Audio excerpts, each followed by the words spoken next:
This is SoundNotion, the weekly podcast for new music and music news. I'm Patrick Gulo. I'm Sam Merciers. I'm Dave McDonald. And I'm Nate Blake.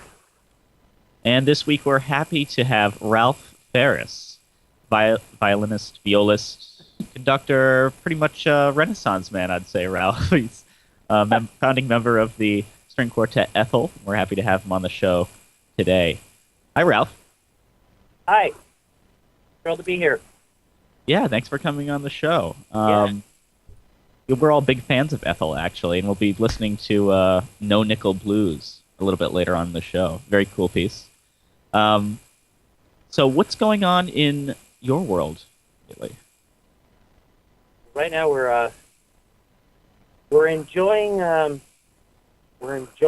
having created this beautiful new record. We're quite proud of it, and it's a really great feeling to have completed the work and be sharing it with our friends and family and colleagues and fans. It's really it's a culmination of a lot of years of that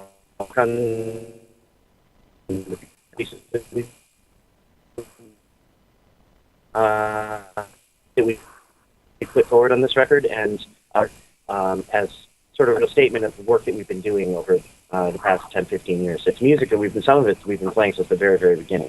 And so it's really, right now we're just really enjoying that, and not like we're resting on our laurels or anything, but it was a lot of work, but really pleasurable work, and to just sit back and just be happy with something.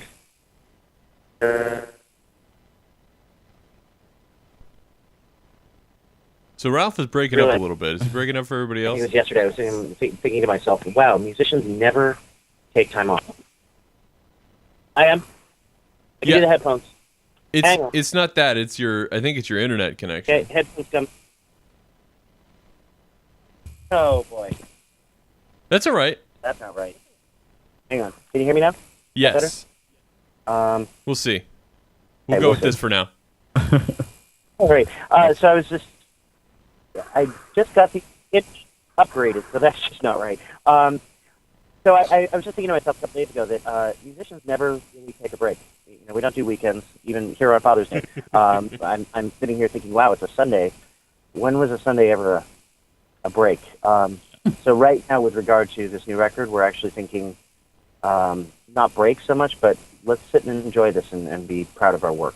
So I think it's a luxury. I'm trying to learn how to just sit and be happy with what I've done instead of being so restless all the time. So very hard. Well, So are you guys pursuing an intense touring schedule in support of this right now? Not technically in support of the record, but we do have a very intense touring schedule in the fall. We have been playing some of the pieces on the record, again, for years, including Julia Wolf's Early That Summer and David Lang's Wed. We've been touring those pieces on a program called Present Beauty.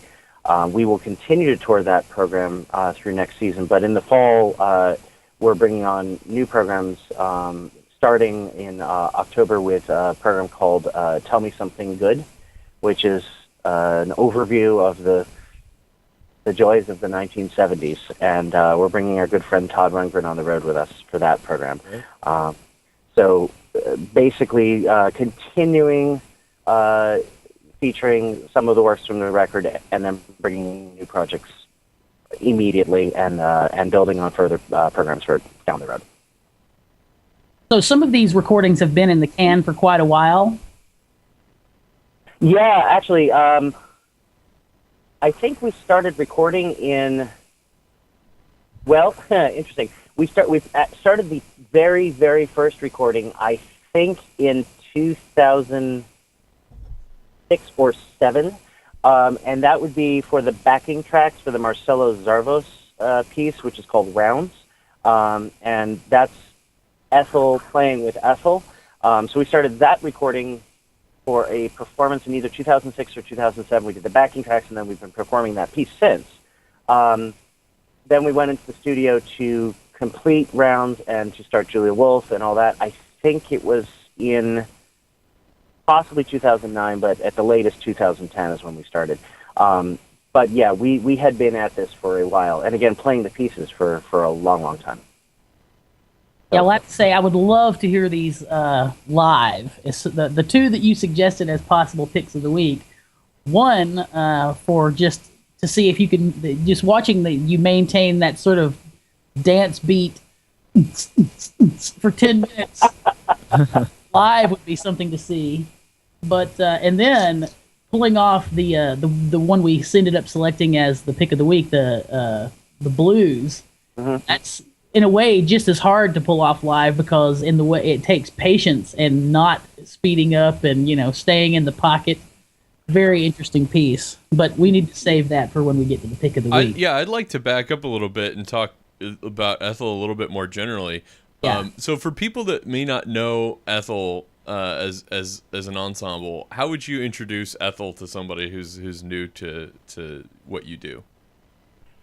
We are a post-classical string quartet, so we play music that is designed for concert halls. Generally, but we also certainly play in clubs and amphitheaters, atriums. We do all sorts of site-specific work. But we are essentially drawn from the classical tradition and informed totally by the music of now. The earliest music that we would play is probably a cover of Kashmir. Other than that, we play some Terry Riley from the 80s. Every once in a while, we may do something from yesteryear. We're actually going to be touring a program next season with guitarist Kathy King, and it's likely that we will be doing some sort of Baroque mashup in that program. That's going to be giving my mother fits, I know, but... But essentially, post-classical string quartet. We are 2 violins, viola, and a cello, and we're basically extending the tradition while recognizing the world around us. The great composers from way back when were all drawing from popular tradition and popular song, and they were actually creating in concert, really, with the times that they were living in, and we're simply harkening back to that. We're also very keen to reinvigorate the idea of performer-composer. We all write, and we certainly improvise, and while we're focusing all the time on our performance work, we're also always keen to be writing and arranging and bringing new works of our own forward. That's just something that gives us joy, and we love that idea of the complete musician.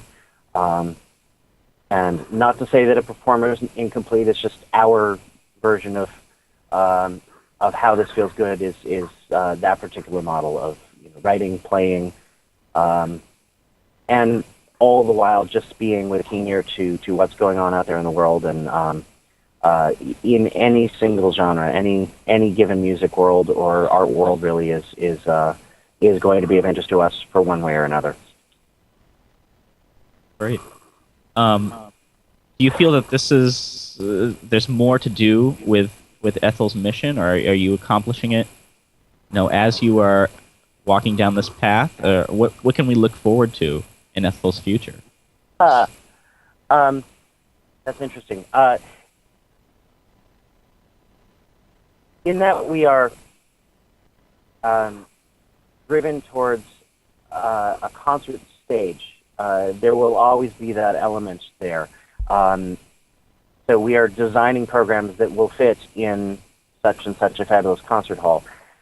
At the same time, we are always collaborating, be it with a slack key guitarist from Hawaii or a bluegrass legend from bluegrass royalty family. One way or the other, we are always seeking partnerships and new collaborations. And what comes of that is as you know, and as musicians out there know, whenever you bring any new influence into your world, you are somehow changed. You have brought a new space into your own work, a new color, new, perhaps new sense of time, new sense of timbre, and certainly new repertoire. The impetus of our collaborative work stems from a project called Truck Stop, which is all about celebrating community through music, being with other musicians, sharing time with them, sharing our music with them, them sharing their music with us. It's at its core all about celebrating music as a tool for communication and community. And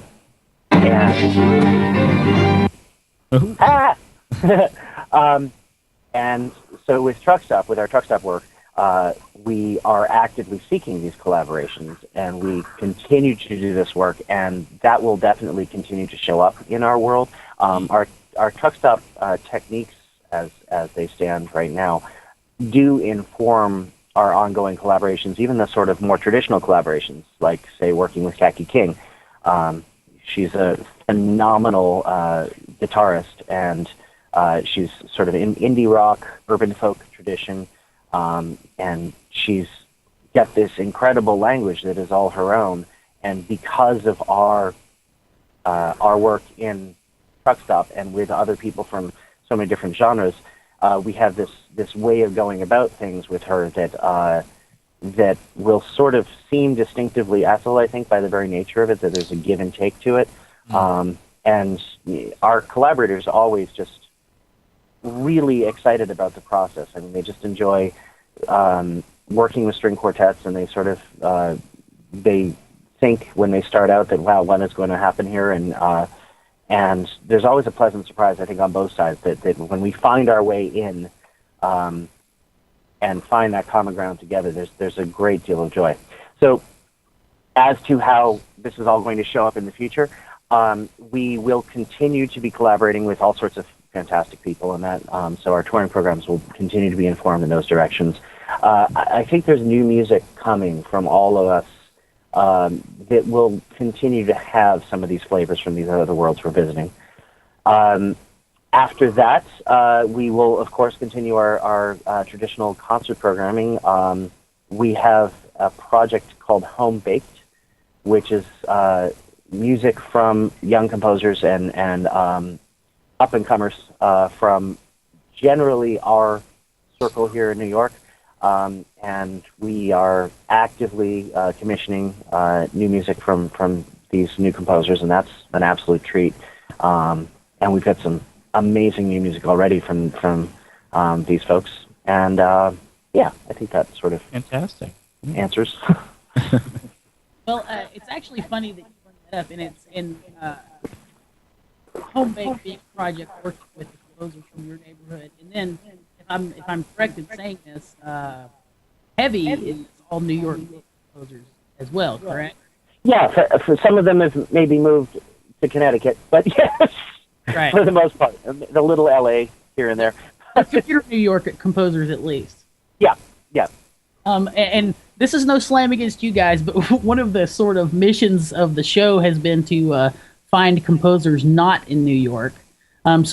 So I think I speak for the panel. Maybe you should say the next project should be Composers of the Midwest, or composers towns you've never heard of. All right. I'm totally with you there. Thank you for that. And I actually have an answer for you. In the 70s, I believe it was Richard Milhouse Nixon created a governmental agency called the Environmental Protection Agency. Okay. I'm pretty sure it was Nixon who founded this, the agency. I'm sure he'd deny it now. But when the APA was founded in the very beginning years, they commissioned several photographers, 10s, 20s, 20 photographers at least, to go and shoot the land. And they created this project called Documerica, which is a photo survey from the 70s of the entire nation. And it's an amazing catalog. It's all online. It's very hard to get through, and it's a governmental website and trying to find, I want that picture, it disappeared and my cache emptied and all this sort of stuff. But there's some incredible stuff in there. And we are actually building a project around Documerica. And with composers from not New York, from Chickasaw Nation. We have the composer in residence for the Chickasaw Nation, Jared Impichacha Tate. He'll be composing for us. We have from Minneapolis, Mary Ellen Childs, and she's just incredibly powerful voice.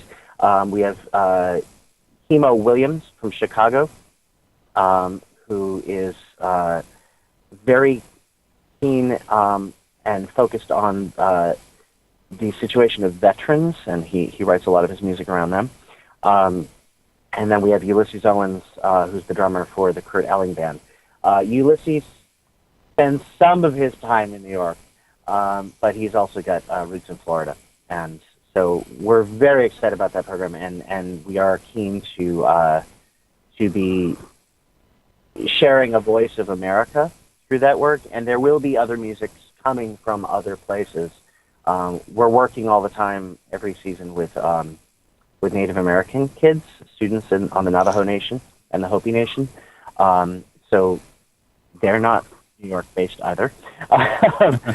And we're playing their music all around the world as well. So the New York-centric considerations are, there's a wanting to support our community issue that's always driving us.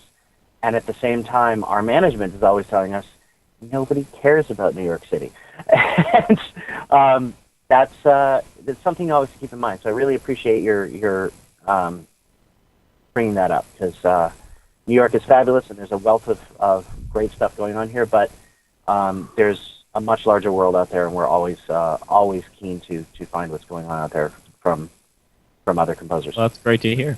Yeah, well, it's going to be hard to avoid the centrality of New York in a lot of ways, but I think one way, the world is shrinking, but only if you try and engage with that world, and I think it's important for groups such as yourself who carry a lot of cultural capital to take those steps to, draw people in, and while I hold no grudge over the album being all New York composers. Excellent work. Thank you. You can let the rest these sound like know that incredible projects you have coming up too. I have a different question too. You mentioned about being a composer, an improviser, and a performer all at the same time. It reminds me of some criticism of Americans in spoken languages of not being able to hold anything in their head except English or anything like that. And I just wonder, like, how do you approach juggling those three different roles? Do you put on different hats or? Wow. You guys ask great questions. It's just Nate. You're reminding me that a friend of mine, very dear friend of mine, asked me a couple months ago what my philosophy of life was in 10 words or less, and and it took me a while, and I've sort of come to a thesis that I sent to her, and she said, "Wow, I'm not." Oh, sorry. That was a calendar reminder. I'm going to turn that off. I came to an answer for her that she said, "Well, that's really interesting. I'm not sure I agree, but thank you." So you're reminding to me right now that that sort of whole being conscious of how you're going about your work and how you're going about your life is actually important. So I'm going to try to formulate something right now spontaneously. I'll be improvising from this point forward. I was trained as a performer. That was first and foremost. My mom wanted to play the Frank Sinatra with me, and she's a pianist and organist, and she said, "I want you to play the violin so that we can play together." I started out as a pianist originally, but she thought, as a pianist herself and as an organist, she wanted me to play a social instrument. So she moved me over there, and I was focusing on performance all the while. My parents, my mom is still with us, and my dad, Happy Father's Day, Pop, passed away a few years back. But my parents were and are freelance musicians playing in religious services.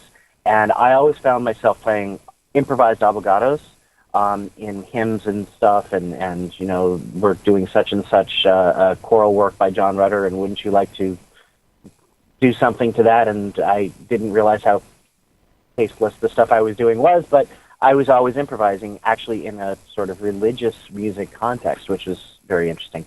Yeah.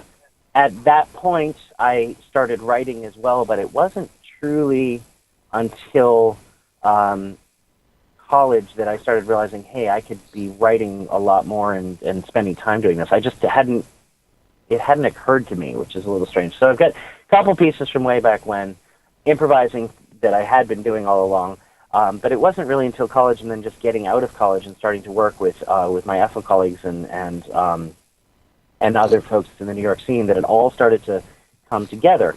And that's when ETHEL formulated this idea of what we were up to. And, I'd said earlier, the complete musician, never mind that. It's more what an ETHEL member does.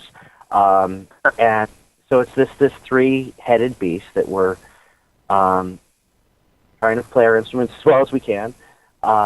We are actively seeking what's out there in the world musically, and trying to converse with it however we can.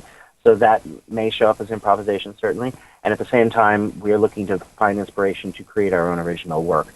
So this little philosophy of mine now that I'm working on, and my very long-winded answer to you is, by being one of the founding members of ETHEL and taking part in the creation of this ensemble, I found for myself a way of being as a musician that was not only satisfying and stimulating, but felt like a natural place for me to live into, doing these sort of three things as a musician. And then, of course, other things came onto it, producing and presenting and doing Skype interviews. We appreciate that you fit that last one in. Well, getting to talk about what you're doing in some kind of an engaging way is a skill that, you seem to have certain, and I think that there should be more emphasis placed on it for people going through school. It's no longer enough just to be able to play the crap out of your viola. You got to do other stuff. Yeah, it's true. It's true. It's a topic we return to on the show often. Dave, I think we should call an audible. What's that? And move the Ed Majette article. Okay. Because we're touching on it already. Do it. Ed Majette, the music critic for the Washington Post, has an article this week. Concerto on the Fly: Can Classical Musicians Learn to Improvise? And this seems like a natural place to go, considering what Ralph has been talking about. So, Ralph, do all members of ETHEL improvise? Yes. Yes, we do. Was this something you guys already did, or did you kind of decide as a group, we need to all be able to do this? Huh. Well, I'll go back to our founding members. I had been doing my church music improvisation and a good amount of rock and roll improv. Todd Reynolds, one of our founding fiddle players, is a brilliant jazz improviser and could play in any genre really effectively as an improviser. Mary was a founding member of this. Mary Rowell, violinist, was a founding member of. I think she was a founding member. Yes, well, she was a founding member of the Tango Project, and I think they did a good chunk of improv. And she was a longtime member of the Silos, rock and roll fiddler, and she's got incredible improv chops in the rock and roll world and in the sort of free improv side of things. Dorothy, our cellist, probably hadn't ever touched on improv until she came to be with us. And I think that's true, a true fact, as Mary would say. But Dorothy jumped right in and immediately embraced the idea of creating on the spot and composing from live experience with the ears. So we basically, I think Dorothy, just by force of the three of us wanting to continue in this world, and playing as much blues as we were playing, I think she just dove right in, and it wasn't like we all said, we must improvise. It was just, we do improvise. Right. So, you personally, did you receive any instruction or encouragement to learn to improvise when you were going to school? I took a jazz course at New England Conservatory Prep, and I was too stupid to realize what a gift that course was. I was a 14-year-old kid playing my violin, and I just didn't appreciate it, and that was just dumb of me. My mom and dad always, son, we need some help with this hymn, or the sopranos aren't quite making it here. Can you cover that and, maybe augment and do something? In school, though, with the exception of that jazz course, I wasn't ever necessarily encouraged to improvise, although I had opportunities left and right to be doing it. I went on a peace tour to the former Soviet Union in 1988 with an extraordinary group called International Arts for Peace, Children of the Future, and the director's son, the director is Judith Woodruff, an amazing woman. Her son, Jeremy Woodruff, is a brilliant composer and jazz improviser, and I remember hanging out with him and a Georgian bass player playing Summertime and feeling completely inadequate but having a fabulous time of it. Jeremy Woodruff is just an incredibly gifted musician, and to be around his spirit, this 16-year-old kid who's he's just giving so very, very much in this this beautiful exchange between worlds. It was a very special time for me, and one of the things that's popping up in my head is a signature moment of when I was encouraged to improvise, and I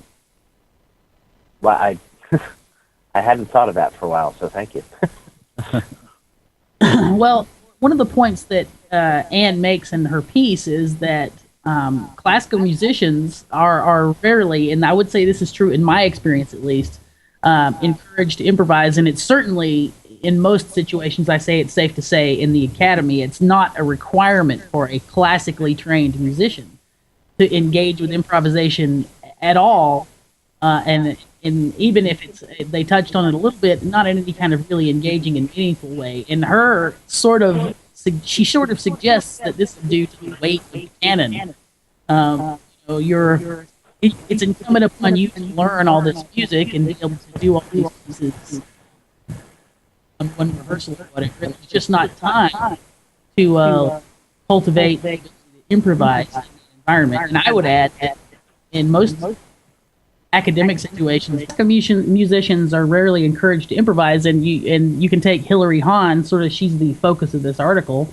She's a world famous, touring violinist, and the story is sort of about her accidentally starting to improvise. So she's world famous, tours all over the world, and had never improvised before, and was doing a gig where the singer-songwriter, Josh Ritter, and she had worked out parts and written them out, and when she got there, as is common in a lot of this kinds of music, they're doing it in a different key, and so she was forced to figure out how to do some improvising right then, and since then has gone on to do more, open-ended improvisation that's not based on some sort of a song form. So I just thought it was interesting that Ethel improvises, and that for you guys it just seemed, if you wanted to be truly engaged with what's going on around you, that was one of the things you needed to do. But here's Hilary Hahn, who is, by any metric in the classical music world, very successful, and only came lately to the idea of improvising at all. Yeah, and that's, I think, the amazing thing, that you can get to the level that she is at without ever really even thinking about creating music spontaneously. And I think it's maybe a little bit more common for musicians that play jazz instruments to kind of go back and forth and know Violin a little is bit totally of a that. jazz instrument. Well, Nate, I don't know how many people would agree with that. How many I'm with people you. know who Nick. Stephen Grappelli is, and how many people know who John Coltrane is? You know. Right. So when Nate plays the violin, it's a jazz instrument. But I'm not sure that that's the case with everybody. And so anyway, like Sam says, Hilary Hahn was kind of like kicked into the deep end of improvisation in front of a live audience, which is, I'm sure, was pretty exciting for her. And since has released an entire album based on improvisation with a German pianist. The album's called Silfra, and it just came out last month. And so that's kind of the focus of this Washington Post article.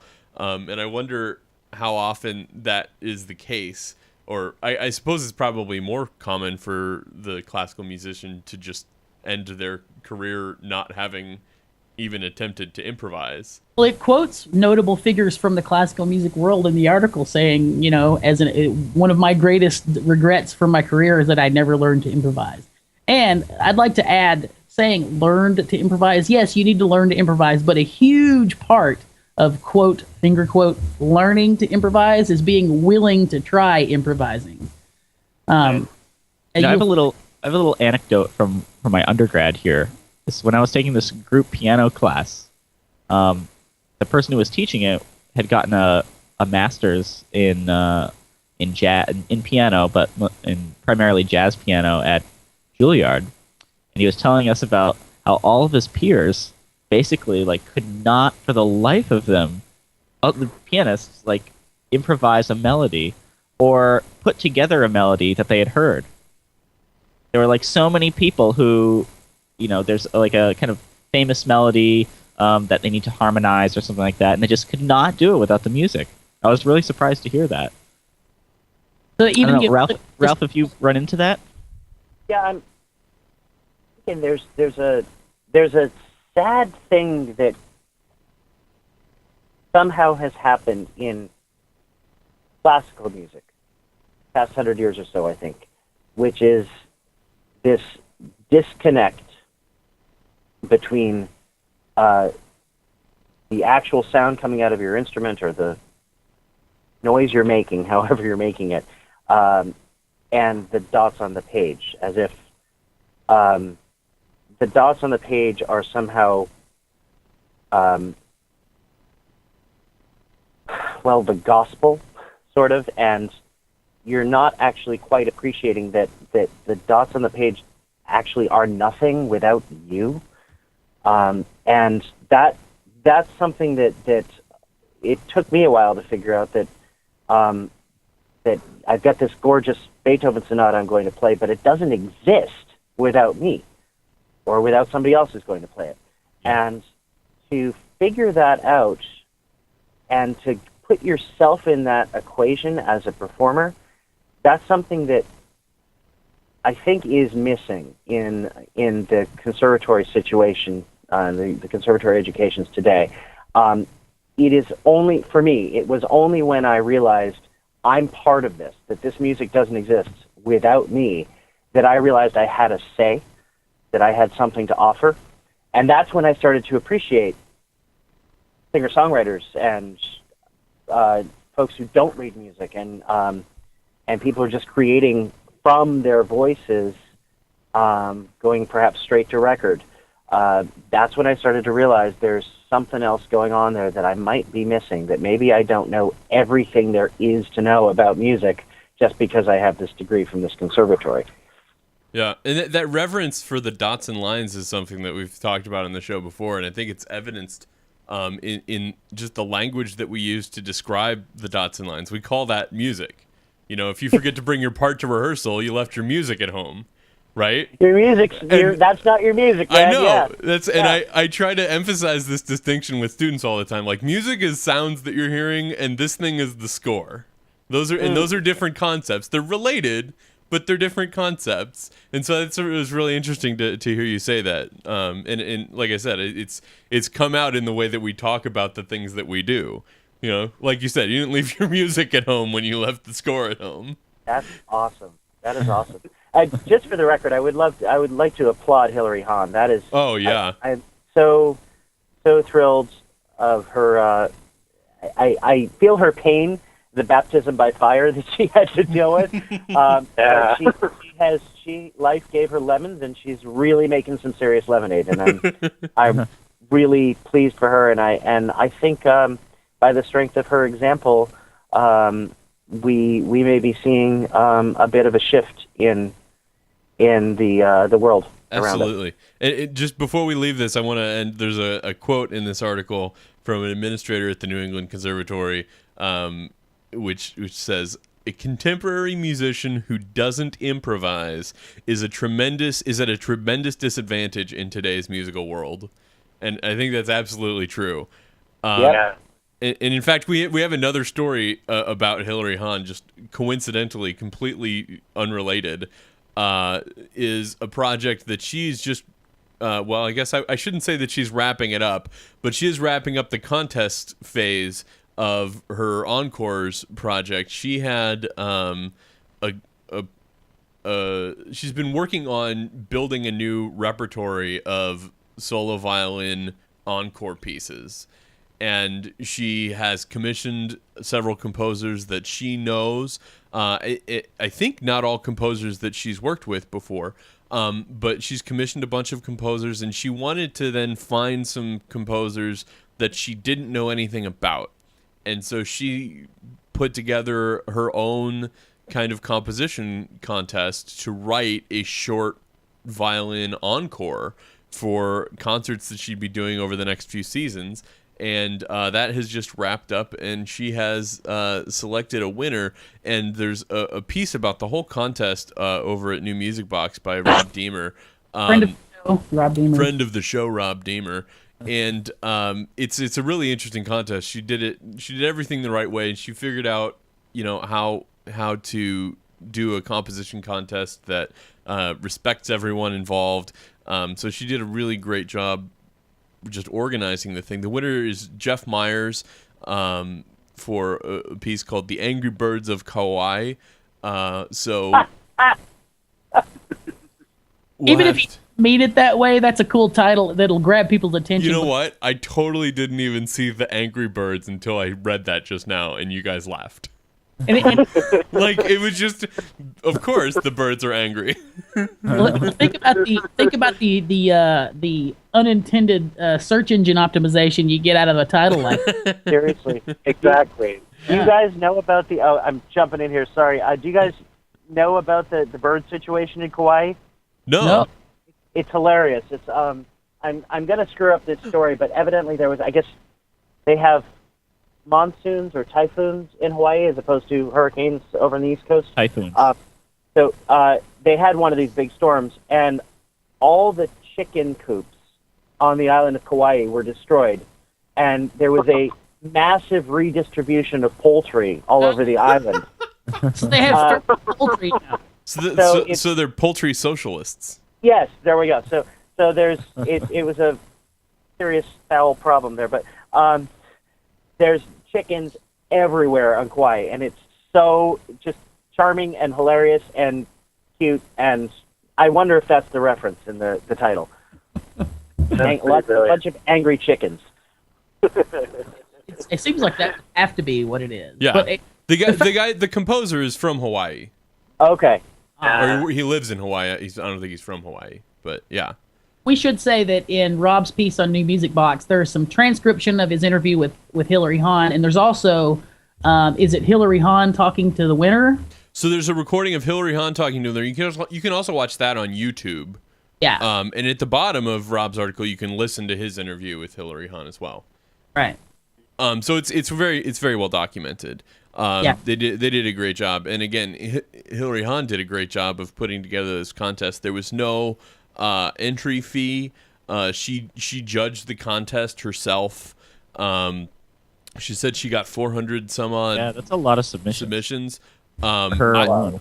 I mean, I'm sure it took her a while to go through them all, but I don't think that's unusual by any stretch compared to similar competitions. Think about someone like Hilary Hahn and how busy She made she it is. easy to submit to, and it wasn't a huge burden to submit, which some of these are kind of a pretty big burden to put together the packet. And she also recognized a big group of honorable mentions. So in a lot of ways, she did a really great job. Hopefully this is an example to other performers and other organizations, for that matter, who are looking to host composition competitions. Right. She did a really, really great job. Indeed. What else is going on in composition in the contest world? In contest world, what's a contest world? There's this little contest called the Rapido Composition Contest, which is why Never heard of it. I'm doing the show in my pajamas, because as soon as I'm done, I'm going back to it. We'll talk about this more after it's over, I guess. But the Rapido Composition Contest is sort of like the 48-hour film contest in a way. It's 2 weeks to write a piece. So you get the criteria. Last Monday, I got the criteria, and you get the ensemble, and then you have 2 weeks to write a piece. And I am hip deep in that. That's why I'm in crazy composer mode, and my hair is sticking up like this. And Awesome. So you're not the only one. There are a bunch of people doing this all over the country. And when's it due again? Next Monday, or a week from Monday, the 25th. So you're gonna be on the show next Sunday? Maybe, but I can't. I stopped. I did get up and go shave this morning, so I can't guarantee that I'll have brushed my hair or shaved next Sunday, since that'll be the day before the due date. But we'll see. Well, best of luck to Sam and anybody else in the audience that's participating in this. I know several people that are doing it. It seems like a very cool thing. Look forward to seeing what happens with that. In other contest news, we talked a long time ago. I don't remember when exactly this story came up, but the Pittsburgh Symphony Orchestra decided they wanted to have a concerto competition that took advantage of the web in a really interesting way. It was a YouTube concerto competition, and the entrants recorded videos of themselves performing the solo parts to a concerto that they wanted to play. There was a very strict rep list that they had to pick from, and they uploaded these videos to YouTube and linked them to and linked Pittsburgh Symphony to them, and they put up the finalists on the Pittsburgh Symphony webpage, and I listened to some of them, and I thought they were pretty. Some of them were pretty impressive. But evidently, the Pittsburgh Symphony Orchestra disagreed with me, as they elected not to choose a winner. We talked about this like a year ago. Yeah, it was a long time ago when this was announced. Well, there was some other contest, the organization that didn't choose a winner. You remember that? It was like last summer. There was This sort of competition thing that was going on around on SCI. Yeah. Yeah. I remember that. If you have a competition, you got to deal with that. No. You know? So like this, there was no entry fee to this. It's sketchy when there's an entry fee and they don't pick a winner, but there was no entry fee here. Yeah.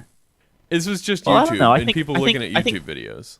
I think hosting a competition like this is a sign of what the current talent level is, and whatever we can't gauge year to year if just an organization says, oh well, we don't want to pick a winner because we don't like these. That's not what they're doing. See, because this is a different thing. Because at the end of this competition, the winner gets to play in a subscription series concert with the Pittsburgh Symphony Orchestra, and they're not going to put somebody in a subscription series concert with the Pittsburgh Symphony Orchestra if they can't hack it. And they evidently decided that the entrants couldn't hack it for whatever reason. I think they're wrong, but whatever. That's the game that you're playing. Well, I wonder what their standards are. I mean, the Pittsburgh Symphony, they're a good group, but I doubt they can't find someone to do this. We'll see. From what I understand, sometimes orchestras doing really high-level auditions might not actually pick somebody, like in a normal, like, traditional orchestral audition setting. And I've heard people talk about it. It's like just not finding a good fit. That happens quite a lot. That happens a lot, yeah. Yeah. All right, it's not a good fit. I mean, that's certainly, if the person isn't jiving with the group, then yeah, I can understand that. But I can't. Go ahead, Ralph. I'm sorry. No, I interrupted. Go ahead. No. Go ahead. Okay. So I was just thinking, yeah. Well, you were just saying if the person isn't just driving the group, you understand. But I'm thinking right now, I'm a little concerned with the Pittsburgh choice, specifically because, with regard to what our industry needs nowadays, a little bit of fresh input and new material that actually would get an audience inspired. This seems like a brilliant idea to do this contest via YouTube, and then to not pick a winner sort of says, okay, well, we haven't really changed anything. We sort of half tried, but I sort of wish that they had picked a winner, and I'm going to be quiet now. Sorry. It almost discourages people from trying next time, right? Yeah, what does this say to, applicants for future contests like this? I mean, I think Kind of disheartening. in a lot of ways, this contest, the whole idea of a concerto competition, is contrary to this traditional system of artist management and all these deals that bring in artists to perform big concertos with symphony orchestras. And in a very cynical way, you wonder if maybe somebody was leaning on them to demonstrate, to not legitimize these people that don't have big contracts already. Maybe I'm just too cynical to... Because we know everybody that works for an artist management company is evil, right, Patrick? I work for an artist. Well, it's, this, we have to... I'm we not should- evil, okay? Okay, Sam. We should say this article... Do you have proof of that? Yeah. No, I can't. All my work happens behind closed doors. Yeah.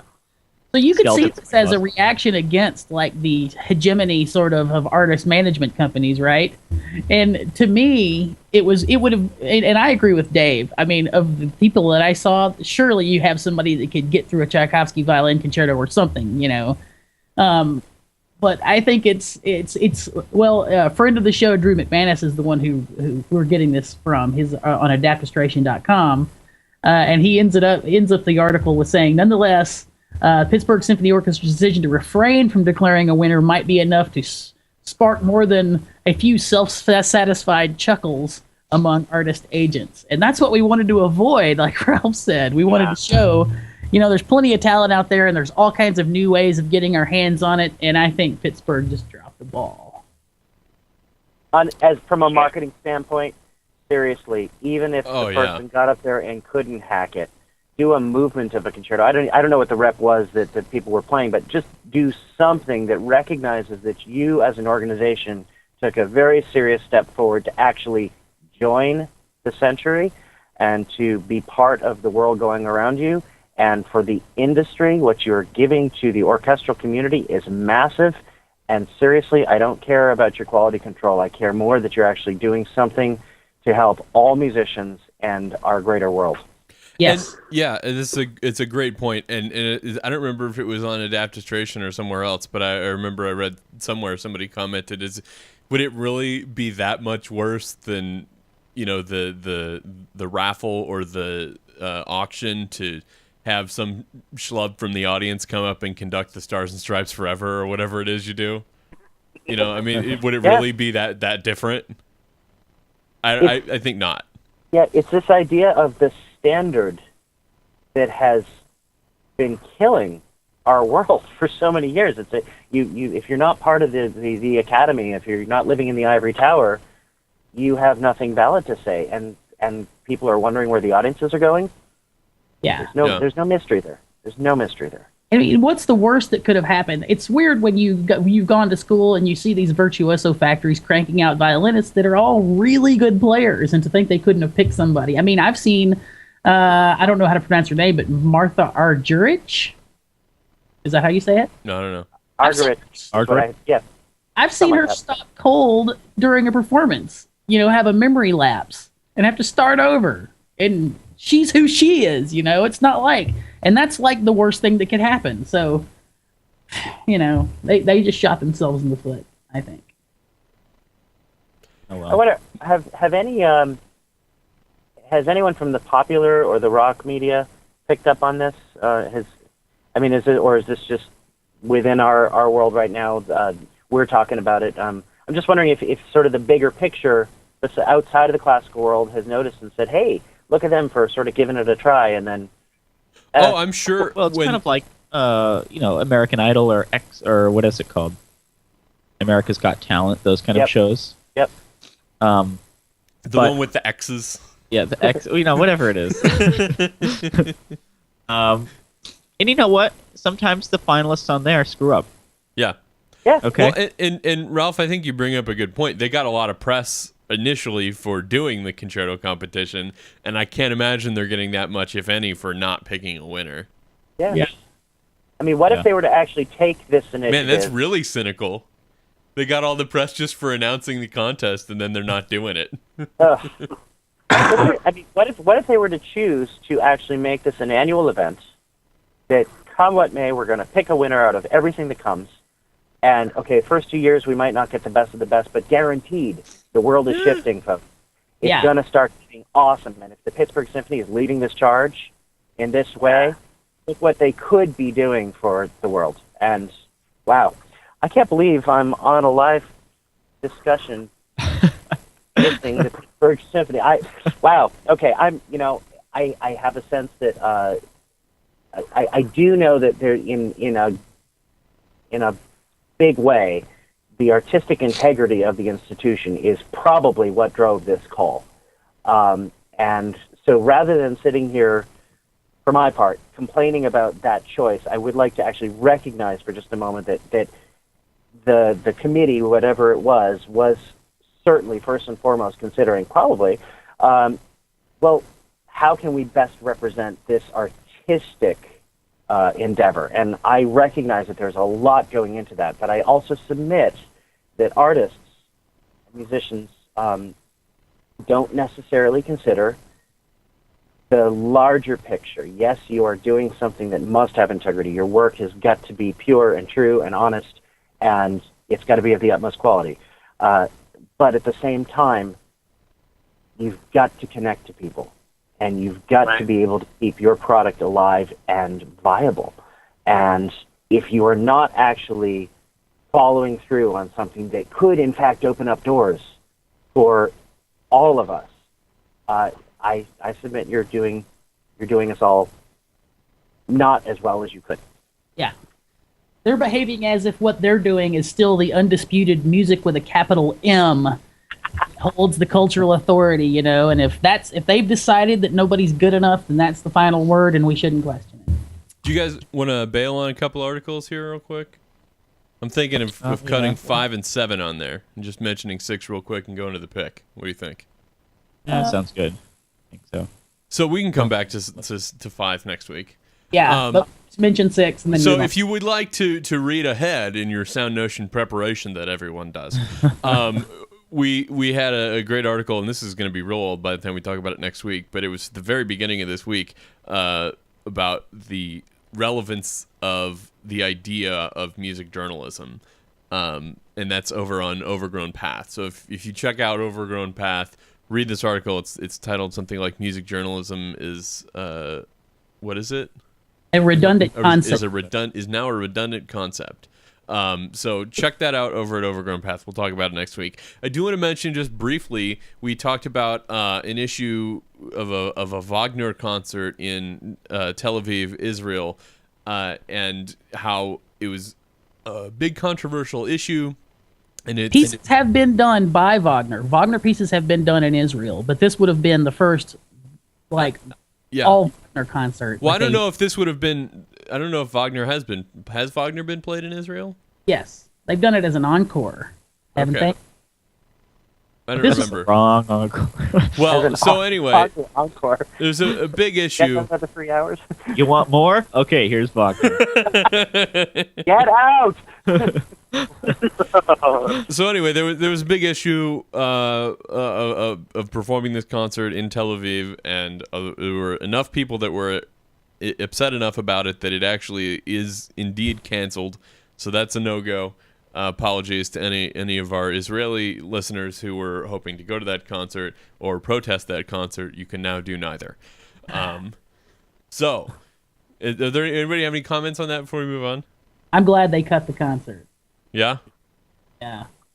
Do you I don't think, now's I don't not think the we're any time? worse off by not having Wagner in Israel. And if they don't want to have Wagner in Israel, it's their decision. And so, like I said Well, last clearly there were enough people that did want to have Wagner in Israel, and they just got shouted down by enough other people that it was not going to be practical to perform it. like I said last week, he someone who was so openly anti-Semitic and really thought that there was a spiritual connection between the way he felt about that stuff and his music. I don't think they should be playing it. But, you know, that's just my opinion. If only we lived in a world where music was music. So is it time? I think it's time. I think All right. Ralph might have something to say. I've been. Oh Lord. It's there's no way to win. No, there's no way to win. I've been listening to this story, and it's just sad all around. Great music is great music to me, but at the same time, it's very hard to divorce the idea of where anything comes from your listening experience. When I'm listening to Mahler, I'm thinking of his history. When I'm listening to Led Zeppelin, I'm thinking of where they came from. It's and you've got to. I don't know that it's possible as a musician or as a human for me to be able to do that. I sympathize with both sides. I sympathize with fans in Israel who actually want to listen to Wagner, but I especially sympathize with those who are deeply offended by the man and everything he stood for and everything he created. It's just sad all around. Yeah, there's really no right way to get past it.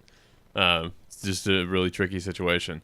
But I think we're gonna let that be our last word on the subject and move on to the pick of the week. The pick of the week. Sam, do you want to try that one more time? Sorry.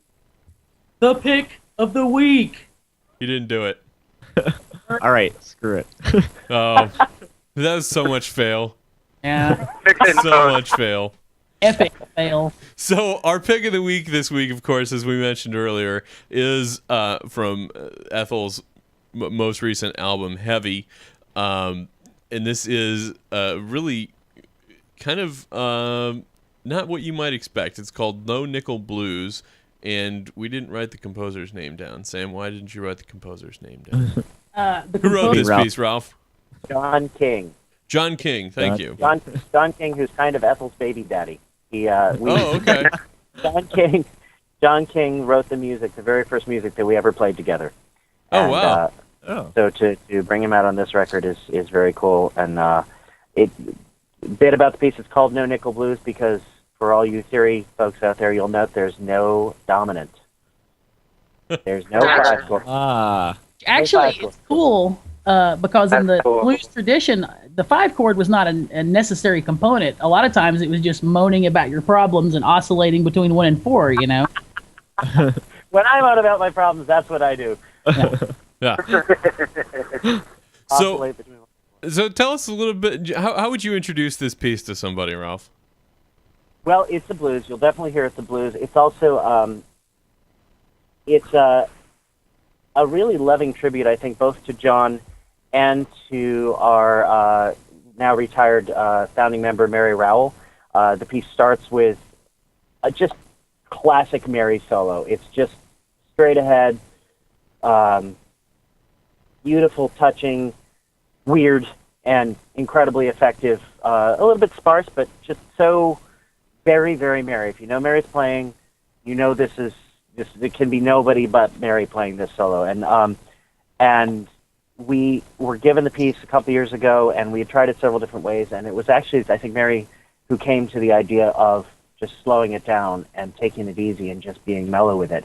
A lot of John is just, and this, we just said, let's just try being chill.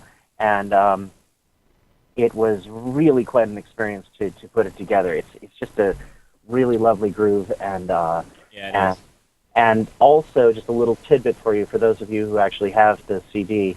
There may or may not be an Easter egg at the end of the proper record, and if there were an Easter egg at the end of the proper record, then that little snippet that you may or may not hear was taken from directly before Mary's solo at the front of this particular piece. So you cut it and paste it in GarageBand at your leisure. If it actually exists. If it exists, yes. Yeah. It's entirely hypothetical. He may or may not have a SoundNotion exclusive here telling you. I'm going to go to the record store right now, I think. So Wait, what's this the thing, record store? this thing that Yeah. there would not exist on the digital copy, though. No, actually, it does exist. Oh, it does. If it would exist, if it is, you got me. Let's keep talking like this. Oh, boy. We gotta- If we were doing a podcast and if we had Ralph Farris of ETHEL on the podcast, Hypothetical. Or I'm going to add a question mark at the end of all the lower thirds in post-production. there we Yeah. go. As digital copies and hypothetical digital copies, as well as proper time-revered CD copies, they all would contain hypothetical Easter eggs. Excellent. So let's actually give a listen to an excerpt from this. We're just going to play a little bit off the top so you hear exactly what we're talking about. This is ETHEL performing John King's No Nickel Blues.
So that's a little bit from, again, No Nickel Blues, performed by ETHEL Quartet, of which our guest, Ralph Farris, is a member. It's a piece by John King. Thank you so much for sharing that with us, Ralph. That was really fantastic. Thank you. So it sounds, one of the things that blows me away about this recording is that it sounds really improvised, and I'm not sure how much of it is, if any of it at all is. Can you answer that question? Well, specifically with regard to this track, No Nickel, it's maybe just one step higher with detail levels to, say, a lead sheet. There are parts written out, and actually when you play John King's music for strings, you can play the parts as he writes them, and you're going to be golden. And a lot of times we actually do. But also, you can take what he's put down and create your own part in the moment or something that you do regularly. And that's kind of how No Nickel worked. Although we had just gotten to the head of the tune, Mary's solo, which was totally improvised, led into the head. She just started the tune, and the tune does go through the full blues form. And then there are three solos. I think Mary does the first solo, then Cornelius does the second, and I do the third, and then we come back and do the head again. So it's kind of like a typical jazz tune with a lead sheet and that sort of scene. With regard to improvisation in the rest of the record, boom, boom, boom, I don't think there is much, except for measure 47 in the Julia Wolf when I improvised my part a little bit because I think I got lost. So You heard it here, folks. So, and you didn't tell her that, did you? Julia, we go way back. I'm making it up to her on the next record. Okay. I think I don't think there is any other proper improv in the record. So when you say that there are, you each take a solo on No Nickel. Does that mean those are improvised solos? Yeah, Awesome. yeah, it does. And this one, this might have been one of the last tunes we did in the studio. And we didn't do very many takes once we came to this chill way of playing it. Yeah.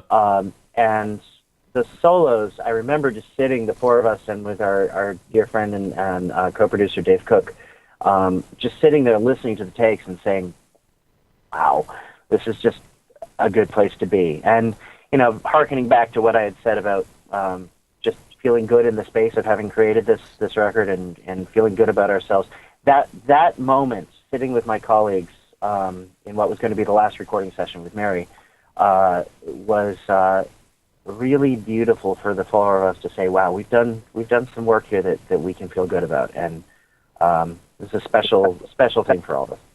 Yeah, I mean, those solos are really incredible. We talked earlier in the show about how rare it is to find classical musicians who are really comfortable improvising in playing, not just improvising, but playing in a lot of different styles as well. And these solos just feel so good. Yeah, well, Dave and I were talking about it before you came on, and we didn't know if they were improvised or not. And my thought was, if they're written out in a very cool way. And it made me think about learning like Train Slow Blues solo, where you have to learn it and then you have to make it sound like you're improvising it, you know, which is hard to do in and of itself. And if they're improvised, then you guys are just good soloists. Thank you. Well, you're also harking back to that, for me, that other thought of owning the dots on the page. Right. You know, with John, we are free to step away from the page, but I think John King, for me, was kind of the guiding force in showing me that it's okay to actually claim ownership, like I've been talking about, and say, you know, this piece is mine too. And so he gives us the liberty to step away, and we thank you for the note on the solos. We really were in a special place when we. Yeah. So No, and I think the reason that Sam and I thought they may not have been improvised was because it was just hard for us to believe that a bunch of long hair string players would be able to make those improvisations. Yeah. Right? Well, we all know that the violin is not a jazz instrument. That's right. Right. Isn't that right, Nate? Whatever. So I wonder, considering how much freedom you guys have with this and the fact that you've had it in your, you've been performing it for quite a while, just like any tune, jazz tune, for instance, that you do a lot with a group, there are certain nights where things happen, you know, and you go a little further afield and a little crazier on your solo. So I would imagine that sometimes you end up with some pretty psychedelic or even maybe a little scary, but scary in a good way, renditions of this tune live. Would you say so? Yeah, absolutely. And you heard right up front, Mary she's playing with the direction, the proximity of her bow to the bridge, and also with the pressure of her bow. So you're hearing all this distortion that she's doing, and that's actually something that we came to pretty quickly. We realized, you know, we love working with pedals and we love all the gear, but at the same time, we've got an awful lot that we can do just acoustically with our fiddles and our bows and such. So, just that's one example of the distortion that Mary just pulls, and it's just, it kills you, you know? And that'll happen in a solo left and right. Mary would always call to that, you know, I'm sort of a noise specialist. That's, if you can't do anything else, let's make it loud. So yeah, that's there will be some crazy stuff that will happen in any sort of improv context of the rep pieces. We're always, you know, also kind of digging at each other sometimes. You know, say if Dorothy wrote a tune and there's a spot that I'm supposed to be soloing in it, and we do it 7 times in a row this one way, I may actually, you know, jump to the 4 early one time just to sort of stick it to her and just watch her reaction, and then of course if I've thrown the whole band off, then I've ruined the show. But having fun with your colleagues, I mean, it's quite a pleasure to be able to take their work, understand that as an ensemble you're going to have this accepted place you're all going to get back to, but to have the freedom to go and play and have fun with it, I mean, what greater joy is that than that could there be? I mean, it's just so special. And I would like to give a shout out. We talked about solos. However, kudos to the cello / bass player because that is laying it down. Yeah, I mean, at one level, somebody might argue, well, that's easy. But yeah, you try doing that for 6.5 minutes and ride the tempo so steady and so consistent. It's not that easy. Oh, thank you. Yeah, and you have to be a contented musician to think, this is badass, and I'm just going to keep doing this, If you see Dorothy live, you will absolutely agree. She is the most contented musician you could possibly encounter. She's having such a great time, and she loves being in that place of being the rock for us all to hold on to. It's a very special thing, and she is the best there is. Yeah, absolutely. Well, listen, Ralph, congratulations on this great album. And thank you so much for sharing it with us and for sharing your time with us this morning. Before we let you go, do you have anything that you coming up with ETHEL that you want to plug? Yes, absolutely. Big plug deal. away. This is your open, take as much time as you want to plug stuff time. Thank you so much. Well, coming the fall, October into November, we're going to be on the road with the amazing Todd Rundgren. And this is the 70s program I've spoken of earlier. It's called Tell Me Something Good. We'll be doing all sorts of music from, I think there will be a little Arvo Pärt, some Lou Harrison, a lot of Todd Rundgren's incredible work. We'll be collaborating with him and doing work on our own, and he'll be doing work on his own. It's going to be a very special program, and we're deeply honored that Todd will be hitting the road with us again this fall. So that's one thing to look for. We would love to see you all there, and if you heard about us on this show, come and say hi and let us know. We'd love to recognize that. The other big thing is a program called Documerica that I had mentioned earlier, with the composers Jared Infichacha Tate, James Kimo Williams, Mary Ellen Childs, and Ulysses Owens. That will be workshopping in the fall, and it's going to be a massive, exciting multimedia program with beautiful photos from this NEA survey, and that will be coming to theaters near you in the upcoming seasons. Ongoingly, we're continuing our truck stop work, and we are building a truck stop institute on the Big Island of Hawaii, which is very exciting. So for all y'all out in Hawaii, especially you poor folks with the Angry Birds on Kauai, come visit us on the Big Island. When we hope to be starting our work there within the next couple seasons as well. So, thank you all. Thank you for the plug time. Oh, thanks for being on the show. It was our pleasure. That's a pleasure, guys. You guys are awesome. Thank you. And I'm sure there are I'm glad you said that while we were recording. Ah. I'm sure there are a lot of people in Hawaii watching the live stream right now because it's it's like 6 o'clock in the morning there. Sunrise is a special thing. Yeah, or they're still awake. That's what it is. Yeah. Still last night. There's probably a whole bunch of dads in Hawaii right now who have 6-year-olds bouncing on their chests. Happy Father's Day, everyone, by the way. Yes, indeed. Yeah. Happy Father's Day to everyone that watches the show. Thank you all so much. For more information about Ralph and ETHEL, go to ethelcentral.org. Follow them on Twitter, ETHEL Central. We're going to wrap the show here, but you can find any information about any of the things that we talked about today on our site. We'll have links to all the stories that we talked about. We'll have an area for you to comment. That's soundnotion.tv/SN. We do this show live as well. This show is streamed live every Sunday. We're live around 11 a.m.